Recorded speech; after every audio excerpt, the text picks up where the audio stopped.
नमस्कार, good morning India के इस खास शो में आपका बहुत बहुत स्वागत है। मैं हूं आपके साथ जया कौशिक। शुरुआत कर रहे हैं हम राहुल गांधी की खबर से, जहां नेशनल हेराल्ड मामले में कांग्रेस नेता राहुल गांधी से आज भी ईडी पूछताछ करेगी। आज उन्हें सुबह 11 बजे पूछताछ के लिए बुलाया गया है। इससे पहले कल भी राहुल गांधी से करीब 10 घंटे तक पूछताछ हुई। पहले राउंड में 3 घंटे पूछताछ हुई और फिर राहुल गांधी अपनी मां सोनिया गांधी से मिलने के लिए गंगा राम अस्पताल पहुंचे थे। उसके बाद वो दोबारा ईडी दफ्तर में पहुंचे और फिर पूछताछ शुरू हुई। इधर आज भी राहुल गांधी से पूछताछ के विरोध में कांग्रेस नेता प्रदर्शन करने वाले हैं। कांग्रेस नेता हरीश रावत ने कहा है कि जब तक राहुल गांधी और कांग्रेस नेतृत्व पर अत्याचार जारी रहेगा, उनकी आवाज को दबाने की कोशिश होगी, तब तक कांग्रेस का संघर्ष जारी रहेगा। कल कांग्रेस कार्यकर्ता से लेकर सांसद, विधायक सब सड़कों पर उतर आए थे। देश के कई शहरों में उन्होंने सत्याग्रह मार्च निकाला। उन्हें हिरासत में लिया गया और देर रात उनको फिर छोड़ दिया गया। कांग्रेस का आरोप है कि ईडी के जरिए राजनीतिक बदले की कार्रवाई को अंजाम दिया जा रहा है। ये लड़ाई है और ये लड़ाई जब तक राहुल गांधी जी और कांग्रेस लीडरशिप पर अत्याचार जारी रहेगा, उनकी आवाज को खोखल करने की कोशिश होगी, दबाने की कोशिश होगी, तब तक हमारा संघर्ष, कांग्रेस का संघर्ष यथावत जारी रहे, लड़ाई जारी रहे। और इस वक्त हमारी सहयोगी नीता शर्मा ज्यादा अपडेट के साथ हमारे साथ जुड़ रहे हैं। नीता, आज सुबह 11 बजे राहुल गांधी को फिर ईडी दफ्तर पहुंचना होगा। कांग्रेस लगातार आरोप लगा रही है कि राजनीतिक बदले की कार्रवाई है। 2015 में एक केस बंद हो चुका है, फिर से इसको खोलना राजनीतिक बदले की कार्रवाई है। कल 10 घंटे राहुल गांधी से पूछताछ हुई है, क्या कुछ उसमें निकल कर आया है? अभी तक इतना ज्यादा जानकारी तो जया निकली नहीं है बाहर ईडी दफ्तर से, क्योंकि ईडी वाले जो हैं वो अभी उनसे बयान लिखवा रहे हैं। लेकिन जहां तक इस केस का सवाल है, वो चीटिंग, कॉन्स्पिरेसी और क्रिमिनल ब्रीच ऑफ ट्रस्ट के इर्द गिर्द जो है वो उनका बयान अंडर पीएमएलए चल रहा है। 2013 में ये जो केस है, ये सुब्रमण्यम स्वामी की कंप्लेंट जो है वो आई थी। 2015 में इसे बंद कर दिया गया। कांग्रेस का ये आरोप है कि टीम को फिर से रिकॉन्स्टिट्यूट किया गया और फिर से ये केस जो है वो खुलवाया गया। दरअसल जो ईडी के अफसर हैं, उनका कहना है कि वो राहुल गांधी से जानना चाहते हैं शेयर होल्डिंग का पैटर्न, क्योंकि राहुल गांधी खुद यंग इंडिया के 36 से 38% के जो हैं वो हिस्सेदार हैं, उनका स्टेक उस पर है। वो शेयर होल्डिंग का पैटर्न जानना चाहते हैं, फाइनेंशियल ट्रांजैक्शंस जानना चाहते हैं और रोल ऑफ प्रमोटर्स जो है। एक कंपनी है कोलकाता की शेल बेस्ड कंपनी, जो ईडी कह रही है, आरोप लगाया, जो शेल कंपनी के जरिए मनी लॉन्ड्रिंग हुई है, उसके बारे में ऑब्वियसली जानकारी जो है वो एनफोर्समेंट डायरेक्टरेट इकट्ठा करेगी। कल सुबह जब राहुल गांधी वहां पर पहुंचे थे, 2 एडिशनल डायरेक्टर लेवल के ऑफिसर्स ने उनसे पूछताछ की थी। लेकिन उससे पहले जब वो दफ्तर पहुंचे तो पहला वाक्य उन्होंने ईडी ऑफिसर्स को कहा था, क्या आप सिर्फ कांग्रेस के नेताओं को ही ईडी दफ्तर बुलाते हैं? जिसके ऊपर ईडी ऑफिशियल्स हंस पड़े। उन्होंने उनसे कहा कि आप साइन कीजिए इस रजिस्टर। तो राहुल गांधी का कहना था, आप मेरा नाम जानते हैं, आप मेरा नाम लिख दीजिए। लेकिन ईडी ऑफिशियल्स ने इंसिस्ट किया वो अपनी हैंडराइटिंग में वहां पर अपना नाम लिखें। जब आईओआई यानी इन्वेस्टिगेटिंग ऑफिसर आए और उन्हें अंदर लेके गए, पहले ही राउंड में 3.5 घंटे की पूछताछ हुई थी। तकरीबन 1:30 बजे उन्हें छोड़ दिया गया था। वो अपनी मां को मिलने गंगाराम गए थे, फिर 3:44 पर आए थे और 11:30 बजे जो है वो वहां से निकले थे। तकरीबन 10 घंटे वो ईडी ऑफिस रहे थे, जिसमें से 8.5 घंटे उनसे पूछताछ की गई थी। बाहर कांग्रेस का प्रदर्शन चल रहा था। तकरीबन 459 कांग्रेस के जो वर्कर्स हैं और लीडर्स हैं, दिल्ली पुलिस ने अंडर सेक्शन 65 को डिटेन किया था, शाम को छोड़ दिया था। कल पी चिदम्बरम ने ट्वीट किया था कि उन्हें हेयरलाइन फ्रैक्चर हो गया है, क्योंकि उनके ऊपर 4 पुलिस वाले जो हैं वो झपटे थे और उन्हें घसीटने की कोशिश की थी। केसी वेणुगोपाल को भी घसीटते हुए के विजुअल्स जो हैं वो सामने आए हैं। तो कांग्रेस ऑब्वियसली आरोप लगा रही है कि जो दिल्ली पुलिस है वो हाई हैंडेडनेस जो है उनके साथ कर रही है। बहरहाल आज 11 बजे फिर से राहुल गांधी को बुलाया है और ये जो पूछताछ का सिलसिला है वो आज भी चलेगा। सोनिया गांधी को 23 जून को ईडी ने समन दिया हुआ है। बिल्कुल, जिस तरह से कांग्रेस के नेताओं को समन भेजकर पूछताछ की जा रही है, कांग्रेस के कार्यकर्ताओं से लेकर सांसद विधायक सब सड़कों पर आ गए हैं। ये आपने कानूनी पक्ष पूरा समझाया, ईडी में क्या कुछ ये पूरा केस चल रहा है। थोड़ा एक राजनीतिक पहलू के अगर सवाल पूछा जाए, क्या इसके जरिए, क्योंकि तमाम लोग अब कांग्रेस के जो सड़कों पर तो रहे, एक नई जान फूंक देगा या विपक्ष की परेशानी बढ़ेगी इसके जरिए? ये तो पॉलिटिकली किस तरह से प्ले आउट होता है, बाकी की पॉलिटिकल पार्टी सपोर्ट करती हैं कांग्रेस को कि नहीं, प्रेसिडेंशियल इलेक्शन आ रहा है, उसमें उनकी यूनिटी जो है वो देखने को मिलेगी। सीबीआई हो चाहे एनफोर्समेंट डायरेक्टरेट हो, ममता बनर्जी भी कह रही है कि उनकी कोलकाता में एक जो मतलब वेस्ट बंगाल में एक सीबीआई ने अपना विंग ऑफिस जो है सिर्फ समन उनकी पार्टी के लोगों को देने के लिए जो है वो खोल लिया है। तो विपक्ष तो आरोप लगा ही रहा है कि पॉलिटिकल हैंडेडनेस हो रही है, लेकिन अब प्रेसिडेंशियल इलेक्शंस में देखना होगा कि किस तरह विपक्ष की एकता दिखाई पड़ती है या नहीं। बिल्कुल, बहुत बहुत शुक्रिया नीता शर्मा इस पूरी जानकारी के लिए आपका। तो सोमवार को यानी कल हमने देखा कि देश भर में कांग्रेस नेताओं और कार्यकर्ताओं ने ईडी के खिलाफ विरोध प्रदर्शन किया। कांग्रेस का आरोप है कि उनके कार्यकर्ताओं को पीटा गया और इतना ही नहीं, ये भी कहा गया कि केसी वेणुगोपाल, शक्ति सिंह गोहिल, पी चिदम्बरम पर हमले हुए। बहरहाल कांग्रेस का यह भी आरोप है कि नेशनल हेराल्ड मामले में राहुल गांधी को ईडी राजनीतिक इशारों पर तंग कर रही है। ईडी दफ्तर पूछताछ के लिए जाने से पहले राहुल गांधी ने अपने सहयोगियों और कार्यकर्ताओं के साथ सत्याग्रह मार्च किया। प्रियंका भी उनके साथ दिखी। कांग्रेस ने घोषणा कर रखी थी कि वह राहुल के साथ ईडी तक मार्च करेगी। पुलिस ने इसे रोकने के लिए बैरिकेडिंग कर रखी थी। कांग्रेस कार्यकर्ता इन्हें तोड़कर आगे बढ़ते रहे। हालांकि ईडी दफ्तर के आगे उन्हें रोक लिया गया। प्रियंका गांधी वाड्रा की जो गाड़ियां हैं वो थाने के बाहर खड़ी हैं और वो थाने के अंदर फिलहाल गई हैं। यहां पर कांग्रेस के कार्यकर्ता और कई नेता लगातार यहां पर आते जा रहे हैं। कांग्रेस के तमाम जो कार्यकर्ता नेता यहां पर इकट्ठा हुए थे उनको अब पुलिस एक बार फिर से डिटेन कर रही है। तुगलक रोड थाने के अंदर प्रियंका गांधी वाड्रा मौजूद हैं और थाने के बाहर जिस तरह से कांग्रेस के कार्यकर्ता जुट रहे हैं उसको देखते हुए पुलिस ने एक बार फिर से अपनी कार्रवाई शुरू कर दी है।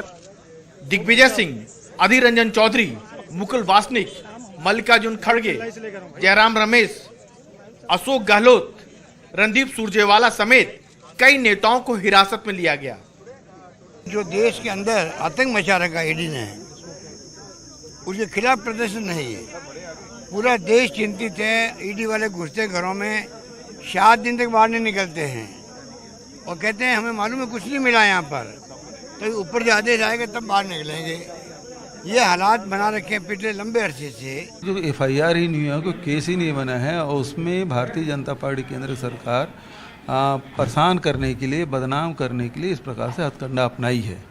नेशनल हेराल्ड आज़ादी की लड़ाई में बड़ी भूमिका रही है। उस संस्था को बचाने के लिए कांग्रेस पार्टी ने उसको सहायता दे दी तो मनी लॉन्ड्रिंग का केस बन गया। देश के दूसरे शहरों में भी कांग्रेस सड़कों पर उतरी नजर आई। बेंगलुरु, हैदराबाद, मुंबई सहित तमाम शहरों में कांग्रेस ने ईडी के खिलाफ प्रदर्शन किया। 25 शहरों में ऐसे प्रदर्शन चलते रहे। एनडीटीवी से बात करते हुए रॉबर्ट वाड्रा ने कहा, सरकार गांधी परिवार से डरी हुई है। डराने की कोशिश जितना भी करेंगे हम उतना ही और बुलंद होंगे और उठेंगे और बढ़ेंगे, एकजुट होंगे और आगे बढ़ेंगे और देश के लोगों के लिए पूरे उनके हित में काम करेंगे। हालांकि केंद्रीय मंत्री स्मृति ईरानी ने आरोप लगाया कि ये पूरी कवायद गांधी परिवार की दौलत बचाने के लिए है। आज जो गतिरोध कांग्रेस के नेता और कार्यकर्ता राहुल गांधी के बुलावे पर कर रहे हैं, मैं देश को बतलाना चाहूंगी कि ये लोकतंत्र को बचाने का प्रयास नहीं है, गांधी खानदान की 2000 करोड़ की संपत्ति को बचाने का प्रयास है। मगर ये प्रदर्शन बता रहा है कि कांग्रेस सड़क की लड़ाई लड़ने को तैयार है। सरकार पर लगातार आरोप लग रहे हैं कि वो एजेंसियों का दुरुपयोग कर रही है, लेकिन सवाल यह है कि क्या कांग्रेस इन पर दबाव बना सकेगी कि इसके दुरुपयोग से सरकार डरे। ये बात आने वाले दिन में ही पता चलेंगे। नई दिल्ली में मुकेश सिंगर के साथ राजीव रंजन, एनडीटीवी इंडिया। और वहीं दिल्ली सरकार के मंत्री सत्येंद्र जैन की ईडी कस्टडी खत्म हो गई है। उनको 14 दिनों की न्यायिक हिरासत में भेज दिया गया है। आज से ही उनकी जमानत अर्जी पर सुनवाई शुरू होने जा रही है।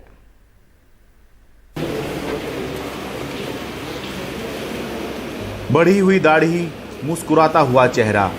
13 दिन ईडी की कस्टडी में रहने के बाद अदालत पहुंचे दिल्ली सरकार के मंत्री सत्येंद्र जैन को 14 दिनों की न्यायिक हिरासत में भेज दिया गया है। मंगलवार को उनकी जमानत अर्जी पर सुनवाई शुरू हो जाएगी। 13 दिनों की ईडी कस्टडी के बाद दोबारा आज उनको कोर्ट में पेश किया गया। आज ईडी ने फर्दर कस्टडी नहीं मांगी और कोर्ट ने जुडिशियल कस्टडी ग्रांट की है 14 दिन की। इसके अलावा हमने बेल एप्लीकेशन ऑलरेडी मूव किया हुआ था। सो बेल एप्लीकेशन पे ईडी ने रिप्लाई का समय मांगा है। कल 11 बजे सत्येंद्र जैन साहब की बेल पे सुनवाई कल होगी। दिल्ली की राउज एवेन्यू कोर्ट में सोमवार को सुनवाई हुई। सत्येंद्र जैन के वकील ने उनकी बिगड़ी तबीयत का हवाला दिया, जबकि ईडी ने दावा किया कि वो जानबूझकर दवाएं नहीं ले रहे। सत्येंद्र जैन के वकील ने इसे गलत बताया। वैसे पिछली सुनवाई के बाद सत्येंद्र जैन की ये तस्वीर वायरल हुई थी, जिसमें उनका स्वास्थ्य काफी खराब लग रहा था।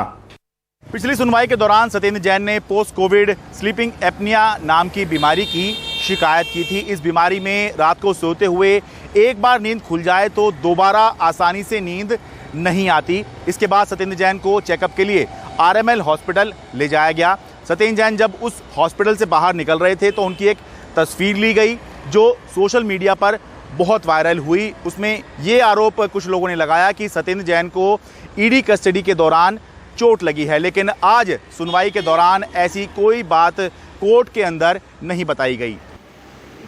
सत्येंद्र जैन पर आरोप है कि 2015-16 के दौरान वो जब मंत्री थे तो उन्होंने शेल कंपनियों की मार्फत 4 करोड़ 81 लाख रुपए का घपला किया था। दिल्ली से शरद शर्मा, एनडीटीवी इंडिया।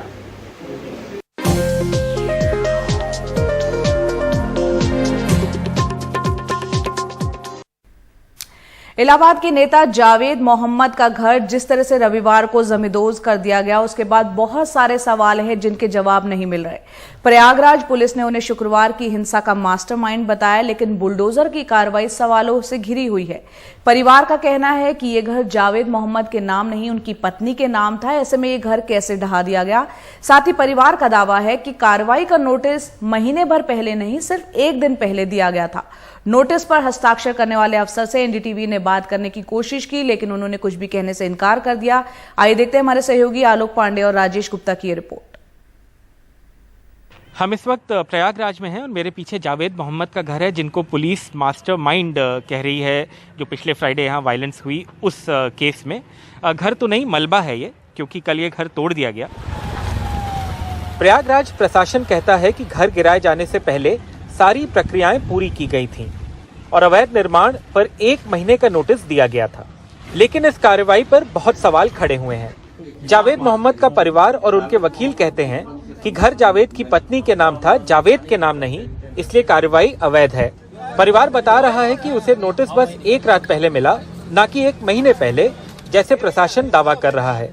जावेद के वकील ने पूछा है कि अगर घर गिराना रूटीन कार्रवाई है तो ऐसे कितने मिलते जुलते निर्माण रविवार को ढहाए गए। हम इस वक्त प्रयागराज विकास प्राधिकरण के ऑफिसेज में हैं और ये अजय कुमार जी का दफ्तर है, ये संयुक्त सचिव हैं और इन्हीं का सिग्नेचर उन नोटिसेस पे था जो जावेद मोहम्मद को दिया गया और तथाकथित तौर पे मई से दिया जाते रहे जो नोटिस। इनसे हमने मिलने की कोशिश की, मिले ये, लेकिन इनका ये कहना है कि ये किसी सवाल का जवाब नहीं देंगे और ये मीडिया से बात करने के लिए अधिकृत नहीं है। विकास प्राधिकरण के द्वारा जो अवैध निर्माण है जावेद पंप का, इनका जो अवैध निर्माण था उसको निर्धारित प्रक्रिया का पालन करते हुए, नोटिस वगैरह की सारी कार्रवाई करते हुए ये जो अवैध निर्माण था आज उसका डेमोलिशन किया है। प्रयागराज पुलिस प्रमुख ने दावा किया है कि कम से कम 2 अवैध हथियार गिराए जाने से पहले घर से बरामद हुए और जावेद ने बीते शुक्रवार की हिंसा भड़काने के लिए व्हाट्सएप संदेशों का इस्तेमाल किया। परिवार और वकील इसका खंडन करते हैं। जब हमारा घर डिमोलिश हो रहा था उस वक्त पूरी लाइव ब्रॉडकास्ट चल रही थी निकलती, तो उस वक्त हमारी फ़ोटोज़ ना दिखाकर शायद वो लोग मीडिया वाले उस वक्त उन चीज़ों पे हाईलाइट ज़्यादा करते। ये तो मतलब सोचने वाली बात है कि अचानक से मलबे के अंदर से ये सब चीज़ें कैसे निकल रही हैं। जब घर खाली कर रहे थे तब क्या उनको ये सब चीज़ें नहीं दिख रही थी? आप उनका खुद फेसबुक अकाउंट खोलकर उनका लास्ट पोस्ट देखेंगे तो उसमें उन्होंने अमन की चैन की अपील करी है। अगर इलाहाबाद में सुनवाई में किसी तरह का विलम्ब होगा तो हम सीधे सुप्रीम कोर्ट में मैटर को ले जाएंगे, क्योंकि सुप्रीम कोर्ट ने जहांगीरपुरी वाले मसले में तमाम डिमोलिशन की प्रक्रिया पर रोक लगाई है। दिलचस्प ये है कि शुक्रवार से पहले जावेद मोहम्मद ने जो सोशल मीडिया पोस्ट्स किए वे साफ तौर पर हिंसा ही नहीं, सड़क पर भीड़ जुटाने के भी खिलाफ थे। पुलिस ने पहले दावा किया था कि जावेद की बड़ी बेटी आफरीन फातिमा की भूमिका की भी जांच कर रहे हैं, जो जेएनयू की छात्रा हैं और सामाजिक कार्यकर्ता हैं, लेकिन अब उनका कहना है कि उनके पास कोई सबूत नहीं है। लगातार हमारी जो इन्वेस्टिगेटिव टीम है वो काम कर रही थी। सबूत मिलते ही कार्रवाई कर दी जाएगी, बिना सबूत के अभी कोई कार्रवाई नहीं होगी। पुलिस कहती है कि उसका ध्यान अब मामले की जल्दी से जांच पूरी करने पर है। प्रयागराज से नितिन गुप्ता और कैमरा पर्सन राजेश गुप्ता के साथ आलोक पांडे, एनडीटीवी इंडिया। आगे बढ़ते हैं, बात करते हैं कश्मीरी पंडितों की। कश्मीर में टारगेट किलिंग की वजह से डर के साए में कश्मीरी पंडित जी रहे हैं। वो सरकार के तमाम दावों के बावजूद घाटी में नहीं रहना चाहते हैं। उनका कहना है कि उनकी पोस्टिंग जम्मू में कर दी जाए। आइए देखते हैं रिपोर्ट।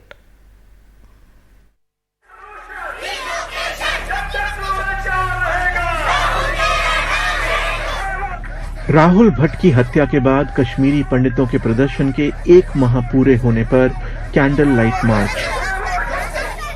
घाटी में ट्रांजिट कैंपों में सिमटे प्रवासी पंडित कर्मचारियों ने दिन भर का उपवास रखा और जम्मू में अपने तबादले की लड़ाई जारी रखने का संकल्प किया।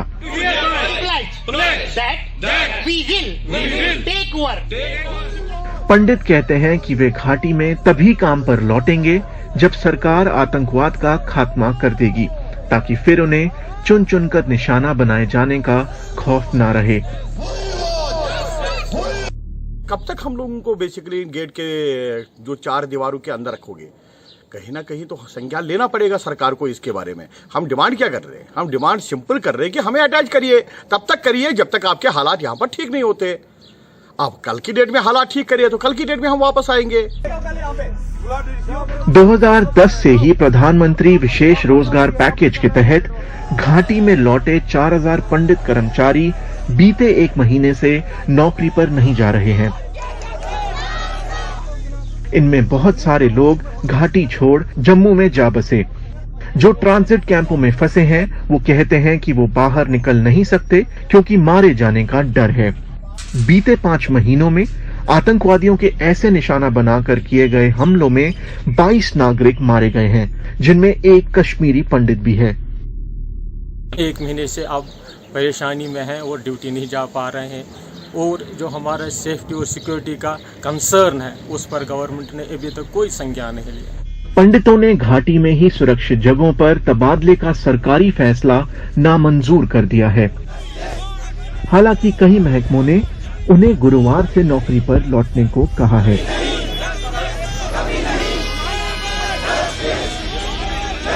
पिछले 1 महीने से कश्मीर घाटी में कश्मीरी पंडित मुलाजिम ड्यूटी पे नहीं जा रहे हैं क्योंकि उनको ये खदशा है कि उन पे टारगेट अटैक हो सकते हैं। सरकार ने पंडित मुलाजिमों की सिक्योरिटी और वेलफेयर के लिए कई फैसले किए हैं, लेकिन सबसे बड़ा चैलेंज ये है कि सरकार अपने ही मुलाजिमों को ऐसे यकीन दे कि वो अपने दफ्तरों में सुरक्षित है। श्रीनगर से नजीर मसूदी, एनडीटीवी इंडिया के लिए। अब खबर पश्चिम बंगाल से, जहां विधानसभा से एक ऐसा बिल पास हुआ है जिससे सरकार और गवर्नर के बीच तनातनी और बढ़ने के आसार दिख रहे हैं।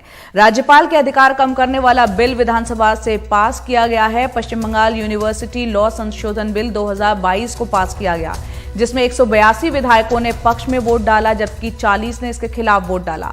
राज्यपाल जगदीप धनखड़ अब चांसलर नहीं होंगे। दरअसल बंगाल की जो स्टेट यूनिवर्सिटीज हैं, राज्य विश्वविद्यालयों की चांसलर ममता बनर्जी होंगी। राज्यपाल की सहमति के बाद ही ये जो बिल है वो कानून बनेगा।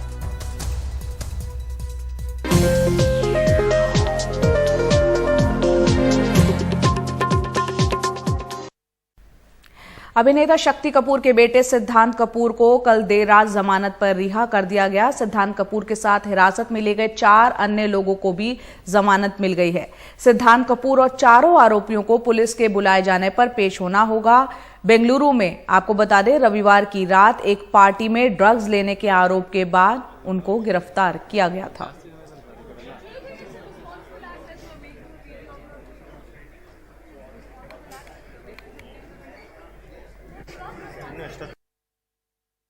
क्यों है? दूसरा सवाल, क्या जनता के मुद्दे उठाने वाली मुखर आवाज को दबाने का षड्यंत्र है ईडी की कार्यवाही? ये सवाल हैं जो शायद टेलीविजन पूछ नहीं पा रहा। तीसरा सवाल, क्या श्री राहुल गांधी मोदी सरकार द्वारा चंद धन्ना सेठों के हित साधने में रोड़ा बने हैं? चौथा सवाल, भाजपा सरकार हजारों करोड़ रुपया विज्ञापन पर खर्च कर 40-50 मंत्री लगाकर सारे मीडिया पर दबाव डालकर कल पूरा दिन आपको व्हाट्सएप यूनिवर्सिटी पर मैसेज भेज ये बताकर के ये चलाइए ये चलाइए ये चलाइए, केवल एक आवाज श्री राहुल गांधी पर ही इतनी हमलावर क्यों है?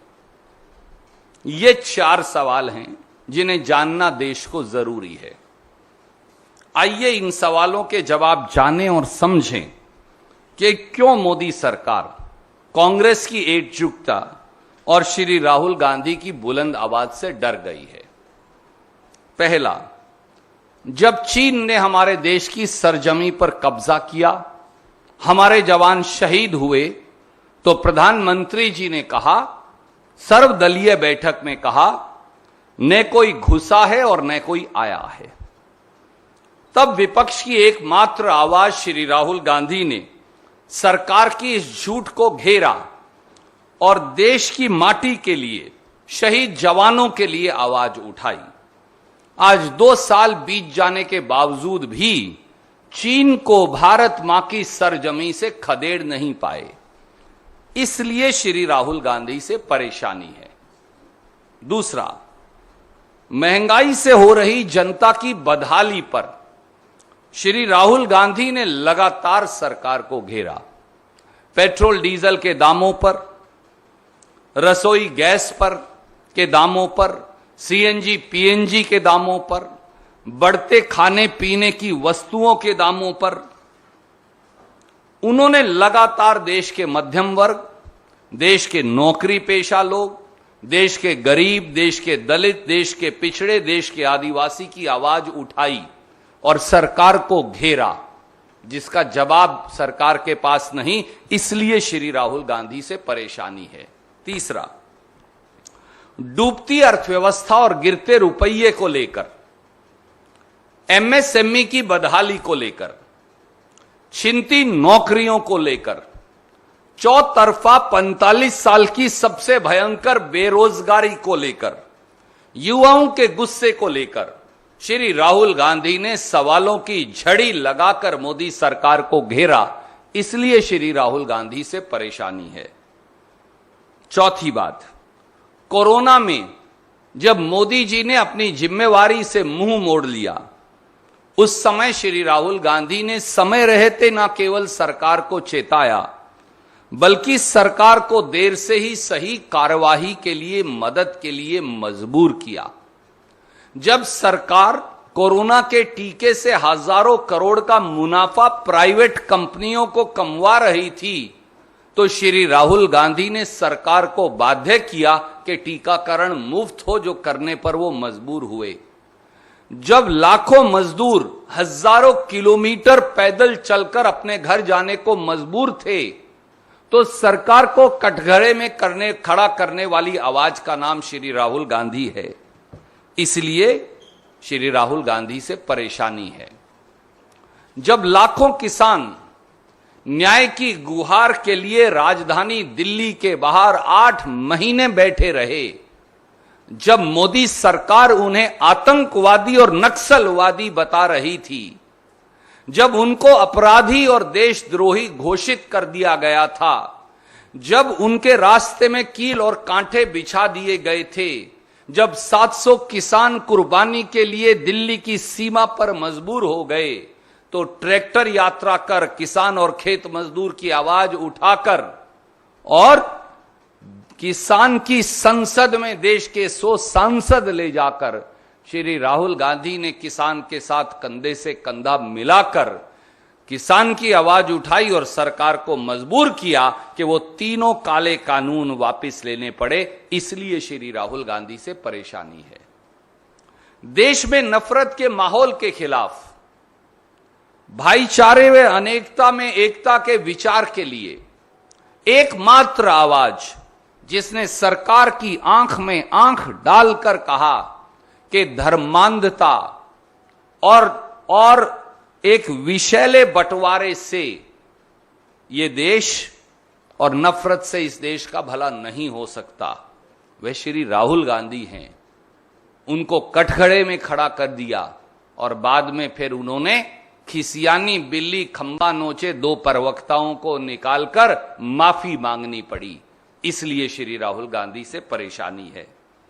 प्रधानमंत्री जी, कभी आप एक प्राइवेट कंपनी के नुमाइंदे बनकर राफेल का ठेका फ्रांस में दिलवाते हैं और कभी एक प्राइवेट कंपनी का नुमाइंदा बनकर श्रीलंका में प्राइवेट कंपनी को बिजली का ठेका दिलवाने की सिफारिश करते हैं।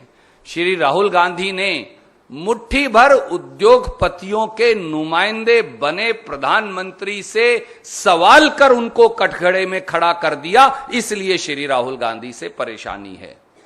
दोस्तों, क्रोनोलॉजी समझिए, देशवासियों क्रोनोलॉजी समझिए।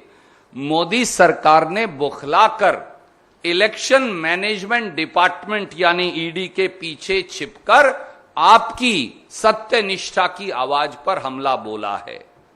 यह हमला विपक्ष की उस निर्भीक आवाज पर है जो जनता के सवालों को दृढ़ता से सरकार के समक्ष रखते हैं और सरकार से जवाबदेही मांगते हैं, जो जनता के मुद्दों को भयमुक्त तरीके से निडरता से उठाते हैं। भाजपाई सत्ता की एजेंसियों के डर से कितने ही लोगों ने समझौता कर लिया, भाजपा में माफीनामा देकर शामिल हो गए, दूध के धुले बन गए। कितनों ने घुटने टेक दिए, कितनों ने अपनी आत्मा बेच दी। लेकिन श्री राहुल गांधी वो व्यक्ति हैं जिन्होंने सरकार की आंख में आंख डालकर जनता से सवाल उठाए। इसलिए उनसे परेशानी है। साथियों, दोस्तों, देशवासियों, ये हमला उसी निर्भीक आवाज पर है जो आपकी आवाज है। यह हमला जनता के मुद्दों पर है, कांग्रेस या श्री राहुल गांधी पर नहीं। यह हमला बेरोजगारों पर है, यह हमला गरीबों पर है, यह हमला मध्यम वर्ग पर है, यह हमला नौकरी पेशा लोगों पर है, यह हमला महिलाओं, युवाओं, दलितों, पिछड़ों, आदिवासियों पर है। यह हमला देश के संविधान से जुड़े मुद्दों पर सवाल पूछने पर है। इसलिए हम फिर कहते हैं, हम ना डरेंगे, ना झुकेंगे, ना दबेंगे। राहुल गांधी और कांग्रेस देश के लिए लड़ेंगे। कोई प्रश्न आप पूछना चाहें तो एक एक करके आपका स्वागत है।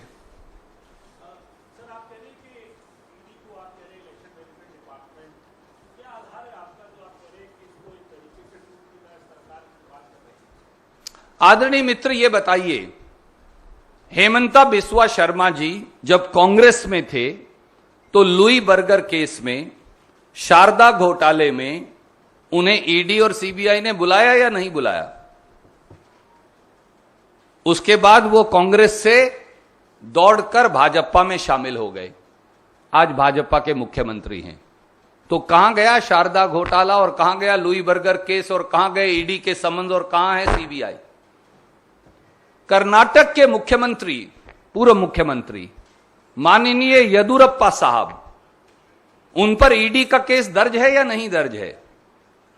उनको ईडी के समन और बेटे को आए हैं या नहीं आए हैं? परंतु 8 साल बीत गए, कहां गया ईडी का केस?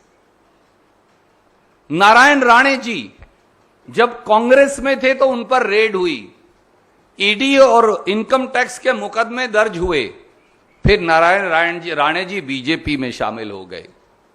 अब वो पाक साफ है, ना ईडी का केस रहा ना सीबीआई का मुकदमा रहा।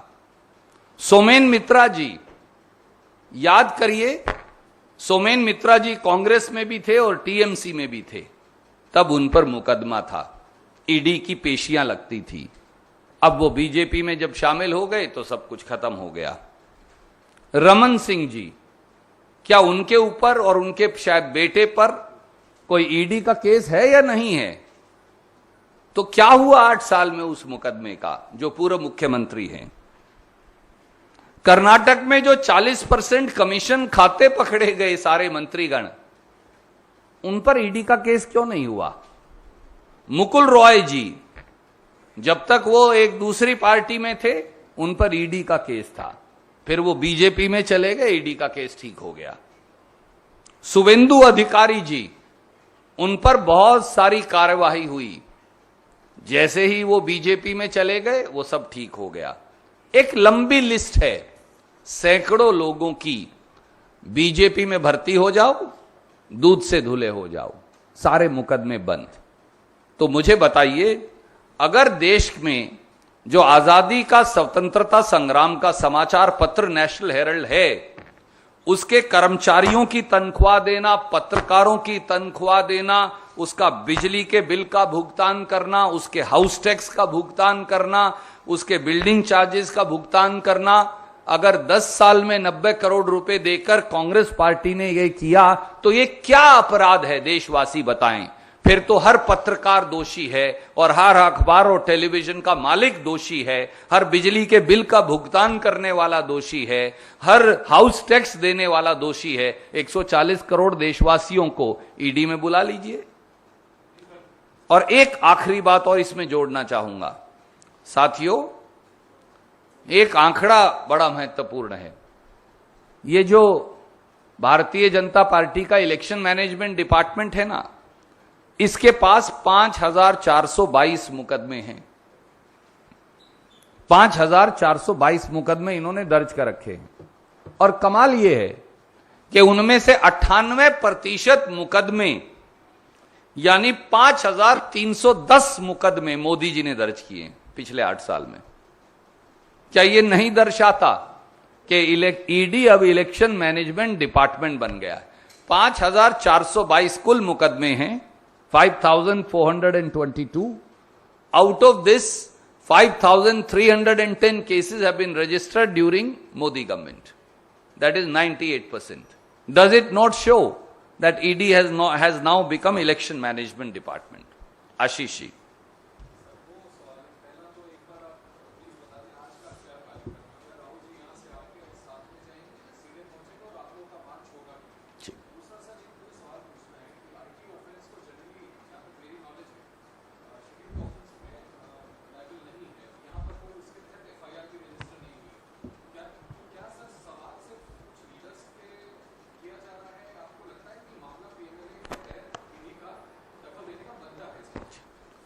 आदरणीय मित्र, आज फिर पूरी दिल्ली को छावनी में तब्दील कर दिया गया।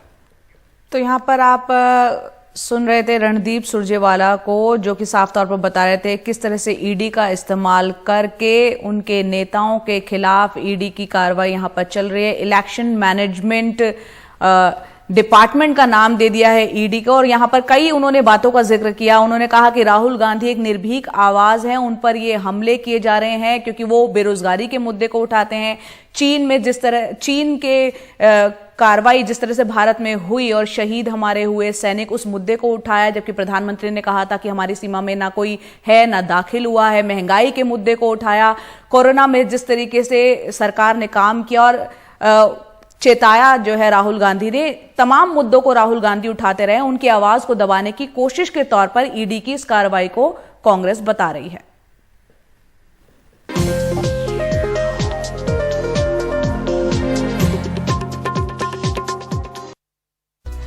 और अब वक्त तो चला आपको टॉप 5 खबरें दिखाने का। आपको करना यह है कि एनडीटीवी इंडिया के यूट्यूब चैनल पर जाना है, पोल का हिस्सा बनना और बताना है किन खबरों को चैनल पर पूरा दिन आप विस्तार से देखना चाहते हैं।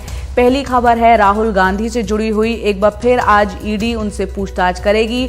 दूसरी खबर, कांग्रेस के तमाम नेता, कार्यकर्ता, सांसद, विधायक समन के विरोध में राहुल गांधी को जो मिला है वो सड़क पर संग्राम करेंगे। तीसरी खबर उत्तर प्रदेश से, जहां बुलडोजर पर रोक के लिए सुप्रीम कोर्ट में जमीयत उलेमाए हिंद ने एक याचिका दाखिल की है। चौथी खबर पश्चिम बंगाल से, जहां विश्वविद्यालयों में अब ममता बनर्जी मुख्यमंत्री चांसलर होंगी। विधेयक पास हुआ है, राज्यपाल के पास अब मंजूरी के लिए जाएगा। पांचवी और आखिरी खबर खेल जगत से, जहां क्या आईपीएल बनेगी दुनिया के सबसे महंगी लीग। ये तमाम खबरें हमने आपको दिखाई।